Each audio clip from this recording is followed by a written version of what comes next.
সংযুক্ত আরব আমিরাতের আবুধাবির big ticket দেশটিতে অবস্থানরত নাগরিকদের জন্য হঠাৎ ভাগ্য বদলের এক অনন্য মাধ্যম। কখনো বাংলাদেশি, কখনো পাকিস্তানি, কখনো ভারতীয় বা অন্য কোনো দেশের নাগরিক প্রতি মাসের ৩ তারিখে লটারি জিতে হয়ে যান শ্রমিক থেকে কোটিপতি।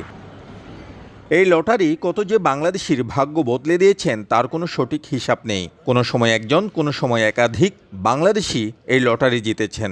এভাবে অসংখ্যবার এই লটারির টাকা বাংলাদেশে এসেছে রেমিটেন্স হয়ে, অথবা এই টাকা বিনিয়োগের মাধ্যমে আমিরাতে গড়ে তোলা হয়েছে অসংখ্য প্রতিষ্ঠান, যেখানে কর্মসংস্থান হয়েছে বহু রেমিটেন্স যোদ্ধার। এবার মার্চের ৩ তারিখে আবুধাবির বিগ টিকেটে দুবাইয়ের জাহাজ শ্রমিক নরসিংদীর ছেলে জাহাঙ্গীর আলম সহ কোটিপতি হয়েছেন আরও ১৩ শ্রমিক। বিজয়ী টিকেটে অর্থের পরিমাণ ২০ মিলিয়ন দিরহাম, বাংলাদেশি মুদ্রায় যা প্রায় ৬৬ কোটি ২৮ লাখ টাকা। ৩ বছর ধরে প্রতি মাসেই দলবদ্ধ হয়ে এই টিকিট কিনছিলেন তারা। প্রথম দিকে বিশ্বাস হয় নাই, তারপর তাদের কথা শোনার পরে বিশ্বাস হলো।